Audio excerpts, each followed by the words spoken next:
औज़ुबिल्लाहिमिनश्शैतानिर्रजीम बिस्मिल्लाहिर्रहमानिर्रहीम। Dear viewers, philosophy of law के एक और लेक्चर के साथ आपको अपने चैनल जूरिस्ट प्लेनेट पर खुशामदीद कहता हूँ। आज फ़िलासफ़ी ऑफ लॉ के सिलसिले में हम एक नया टॉपिक शुरू करेंगे जो कि पिछले टॉपिक की ही एडिशन में आएगा। ट्रेडिशनल एंड क्रिटिकल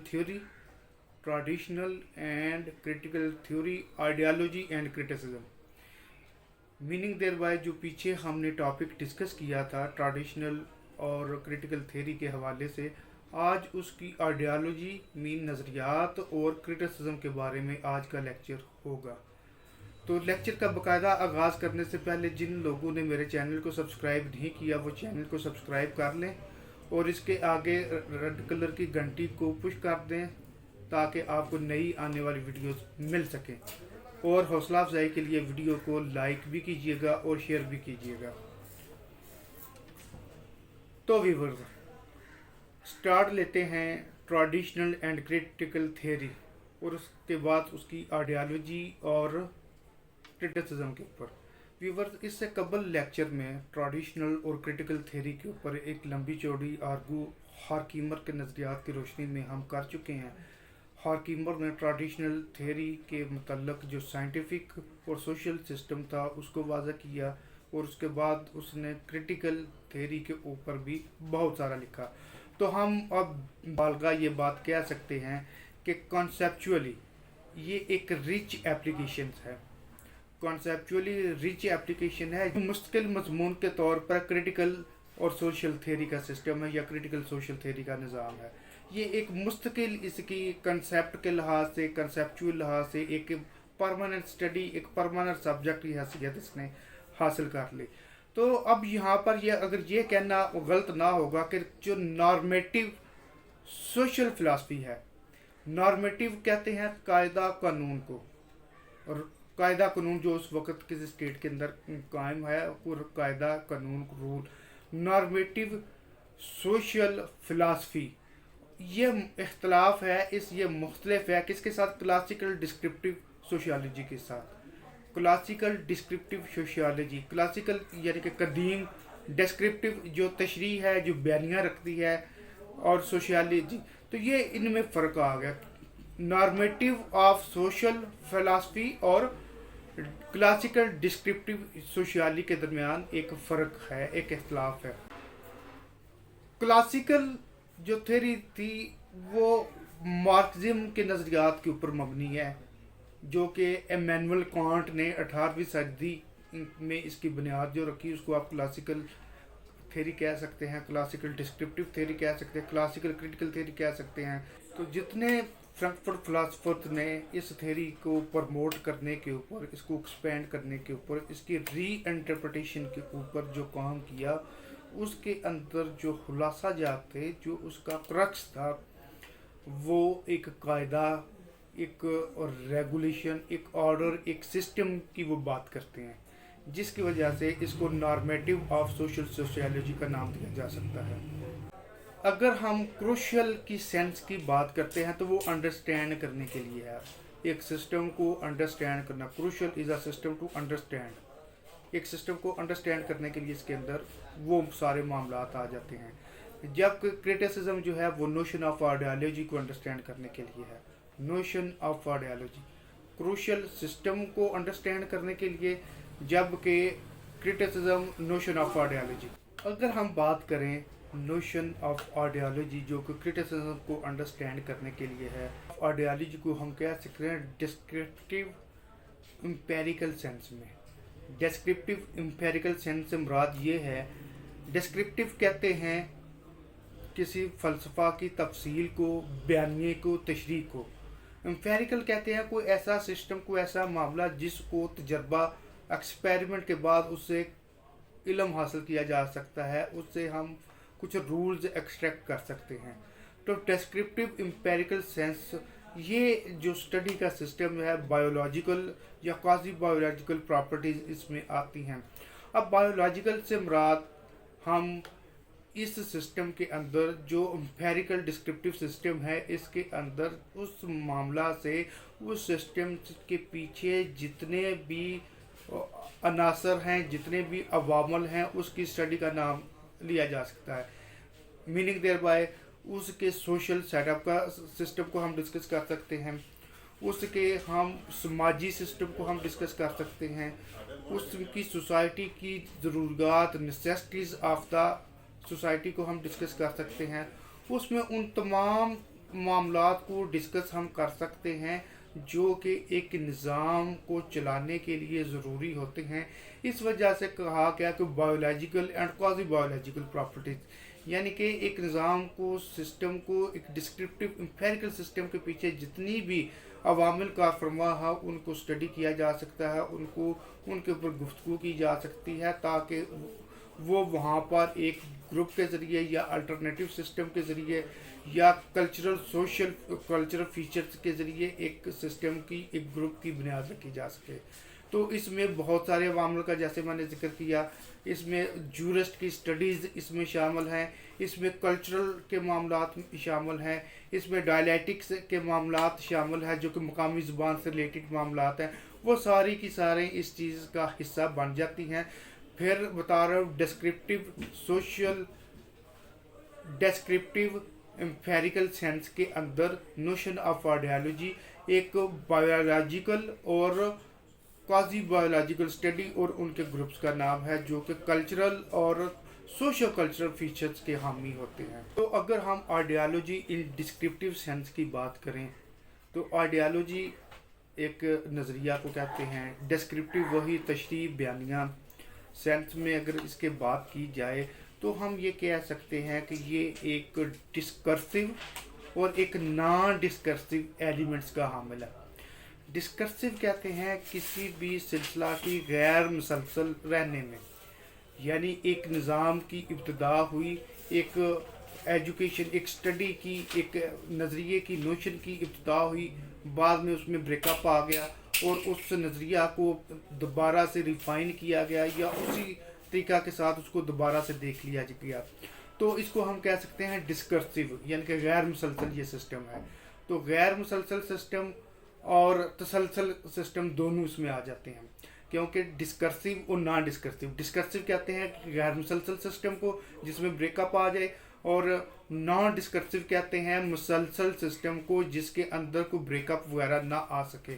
तो ये दोनों निज़ाम इस चीज़ की तरफ इशारा करते हैं कि अगर कोई सिस्टम ऐसा है जो कि तसलसल के साथ नहीं भी चल रहा, या कोई निज़ाम ऐसा है जो कि मुसलसल के साथ उसके पीछे हर एक चीज़ उसके रबत के साथ मौजूद है, उसमें कोई ब्रेकअप नहीं है, तो दोनों सूरतों में जो सोसाइटी के मैटर्स हैं, जो बाकी सिस्टम के जो मैटर्स हैं, उनमें कोई तसलसल है या नहीं है, तो वो आइडियोलॉजी इन डिस्क्रिप्टिव सेंस की बात की जाती है। क्योंकि हमने ऊपर देखा कि दो सेंस है, एक क्रूशियल सेंस है जिसको अंडरस्टैंड करने के लिए देखा जाता है, एक नोशन ऑफ दी आइडियोलॉजी है, उसके ऊपर क्रिटिसिज्म की बात की जा रही है। तो यहाँ पर ये दोनों मामला बता दिए गए। एक मामला था डिस्क्रिप्टिव एम्पिरिकल सेंस जिसमें बायोलॉजिकल और क्वासी बायोलॉजिकल स्टडीज़ का हमने जिक्र किया। दूसरा जो सिस्टम है वो आइडियोलॉजी इन दी डिस्क्रिप्टिव सेंस, उसमें डिस्कोर्सिव और नॉन डिस्कोर्सिव जो एलिमेंट्स थे वो आ जाते हैं। तो ये एक इस तरह के एक निज़ाम का नाम। अगर हम आम अल्फाज या दूसरे अल्फाज के अंदर इन अदर वर्ड्स आइडियोलॉजी की बात करते हैं तो आइडियोलॉजी को अगर पॉजिटिव सेंस में लिया जाए तो इसको एम्पिरिकल नहीं कहा जा सकता। एम्पिरिकल से मुराद ऐसा सिस्टम है जिसको हम एक्सपेरिमेंट के ज़रिए कुछ चीज़ वज़ा कर सकें। तो इसका मीनिंग ये हुआ कि आइडियोलॉजी एक कांस्टेंट इल्म है, एक कांस्टेंट थीम है, एक कांस्टेंट पेशन है जिसको हम बिला रबत तसलसल के साथ उसको हम देखते हैं, जबकि एक्सपेरिमेंट की इसके अंदर गुंजाइश नहीं है। अगर हम ये बात करें कि एम्पिरिकल को آئیڈیالوجی کو امپیریکل کی بجائے ڈیسیڈرنڈم کہا جائے تو یہ غلط نہ ہوگا. ڈیسیڈرنڈم مین کسی چیز کی آرزو ہونا، کسی چیز کی طلب ہونا، کسی چیز کا خواہش مند ہونا. تو آئیڈیالوجی ہم اس چیز کو تو کہہ سکتے ہیں ڈیسیڈرنڈم کو، لیکن امپیریکل سسٹم کو نہیں کہہ سکتے. اسی وجہ ورائٹی اے فیری، ورائٹی کہتے ہیں ٹروتھ کو، ٹروتھ سچائی کو، فیری کہتے ہیں to do. Meaning thereby کہ یہ ایک ٹرم ہے، جرمن ٹرم ہے، جہاں پر لاطینی ٹرم ہے، جہاں پر ہم نے سچائی کا ساتھ دینا ہے، جہاں پر ہم نے سچ بولنا ہے.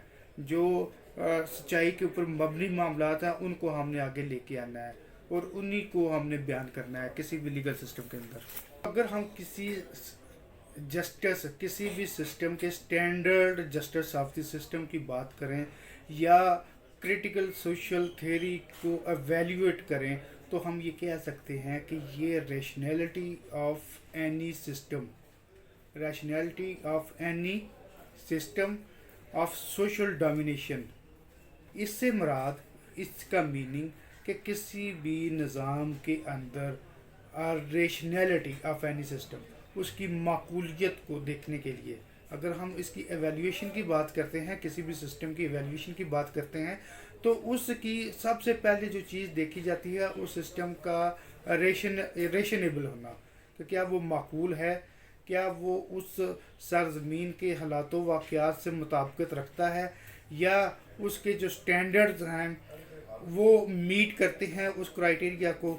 تو وہ سٹینڈرڈز لازماً، تو یہ اگر ریشنلزم موجود ہے، کسی اسٹیٹ کا نظام ریشنلزم کے اوپر مبنی ہے، اس کو ایویلیویٹ کیا جا سکتا ہے، تو ہم کہہ سکتے ہیں کہ اس کے اوپر آئیڈیالوجیکل کرٹیسزم کا کام بھی ہو سکتا ہے.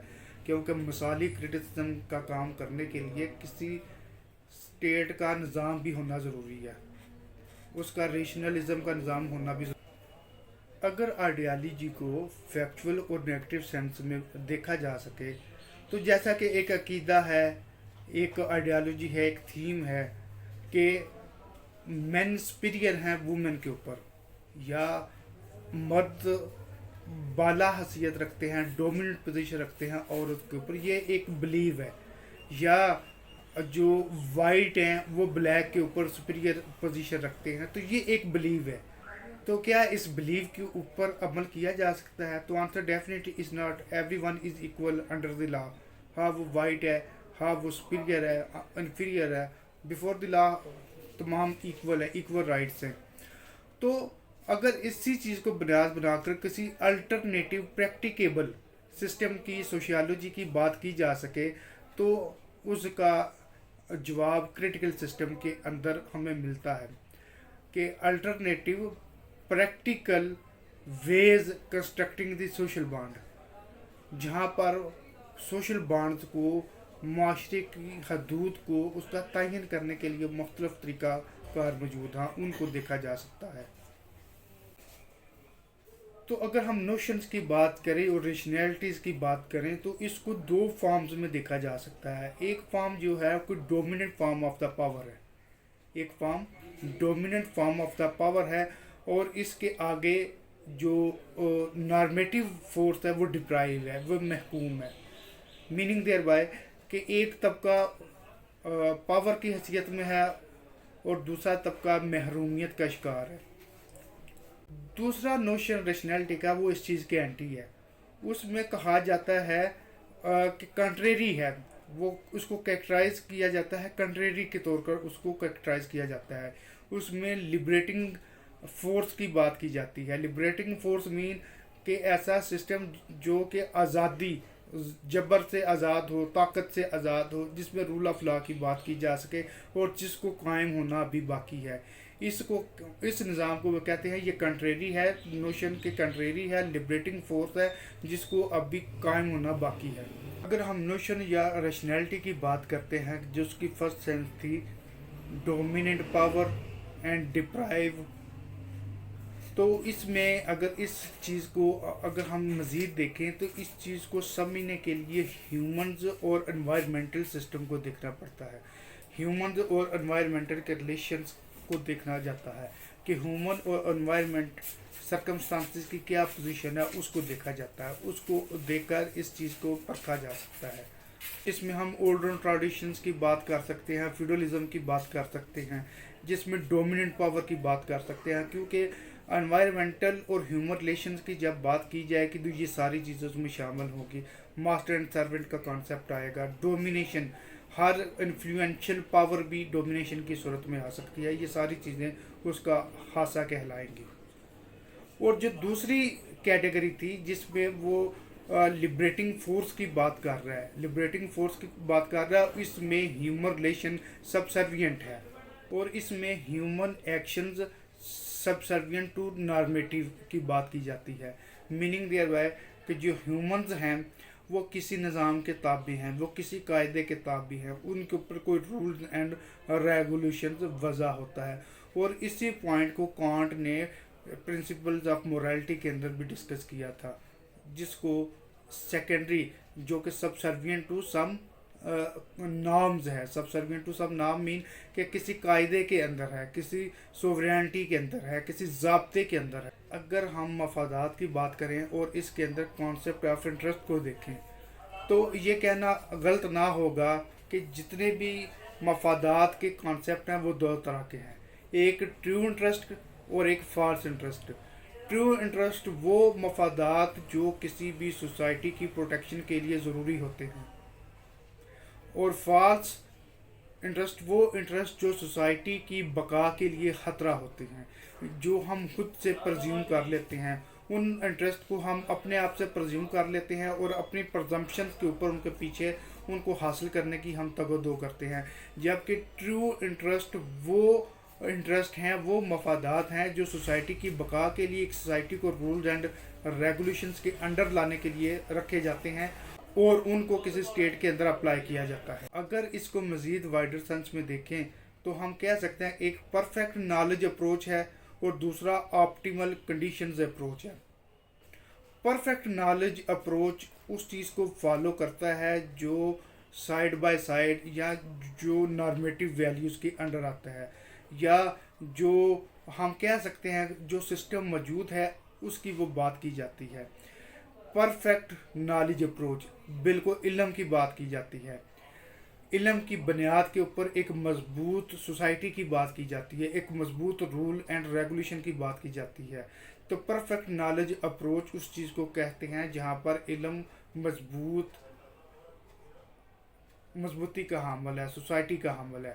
اور اگر ہم دوسری طرف بات کریں آپٹیمل کنڈیشنز کی، تو یہ ایک ایسا سسٹم ہے جس میں ری انٹرپریٹیشن کی بات کی جاتی ہے، دوبارہ سے، یعنی کہ وہ معاملات جو آلریڈی لکھے گئے اس کو دوبارہ سے انٹرپریٹ کرنے کی بات کی جاتی ہے۔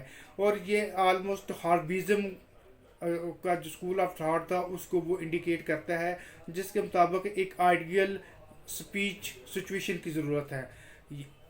ان کے مطابق جو قوانین موجود تھے ان کو ری انٹرپریٹ کیا جائے، ری انٹرپریٹ کرنے کے بعد پھر پازیٹیو لاز کی بنیاد کے اوپر مقامی لیول کے اوپر یا اپنی سوسائٹی کے لیول کے اوپر، اسٹیٹ کے لیول کے اوپر ان کو اپلائی کیا جائے۔ رینو ایک تھیولوجین ہے، وہ اس کے اوپر ایک شارٹ لیکن بہت جامع اور مفصل انداز کے اوپر 8 تھیسز یعنی کہ 8 مضامین کے اندر وہ کریٹیکل تھیوری کے مشن کو اور اس کی ایپلیکیشن اڈرینو کریٹیکل تھیوری کے بارے میں اپنے شارٹ لیکن بہت جامع اور مفصل انداز کے اندر اپنے 8 تھیسز کے اندر یہ باتیں درج کرتا ہے، اس کی سگنیفیکنس کے حوالے سے، اس کے مشن کے حوالے سے، اور وہ کریٹیکل۔ تو اڈرینو کی جو 8 تھیسز ہے اس کا جو سینٹرل پوائنٹ ہے اس تھیوری کا وہ یہی ہے کہ یہ مارکسزم کے نظریات کی بات کرتا ہے، مارکسزم کے معاملات کی بات کرتا ہے، یہ ریشنل ایکٹیویٹی کی بات کرتا ہے، یہ ریشنل سبجیکٹ کی بات کرتا ہے، اور اس حوالے سے یہ تھیوریٹیکل انڈرسٹینڈنگ سوشل ریالٹی کے اندر تھیوریٹیکل انڈرسٹینڈنگ یعنی کہ جو تجزیاتی معاملات ہیں اس کو سمجھنے کے لیے، اس کو دیکھنے کے لیے، اس کو انڈرسٹینڈ کرنے کے لیے یہ معاملات اور میٹر افیکٹ جو واقعاتی معاملات ہیں ان میں اسٹرکٹ انٹر کنیکشن یعنی کہ ان میں ایک دائرہ بناتا ہے، ان میں ایک لنک کریٹ کرتا ہے۔ तो ये एक इंटरकनेक्शन है थ्योरेटिकल अंडरस्टैंडिंग और ट्रांसफॉर्मेटिव एक्शन के दरमियान। इस वजह से तो इस थ्योरी को as a matter of fact हम कह सकते हैं कि ये इंटरकनेक्शन है इसका बिटवीन क्रिटिकल अंडरस्टैंडिंग, यानी कि जो क्रिटिकल थ्योरी का जो अंडरस्टैंड करने के लिए जो मौज़ूआत है, critical understanding and transformation action, इसके दरमियान ये इंटरकनेक्शन है। क्रिटिकल अंडरस्टैंडिंग से मुराद हम जो थ्योरी के मामलात को अंडरस्टैंड करने के लिए जो मामलात हैं, जो अहम मामलात हैं, उनकी बात की जाती है। ट्रांसफॉर्मेटिव एक्शन के जो निज़ाम के ऊपर action, rule and regulations apply किए जाते हैं, उनकी बात की जाती है। और इस वजह से क्या कहते हैं, theory and practice are interconnected to each other.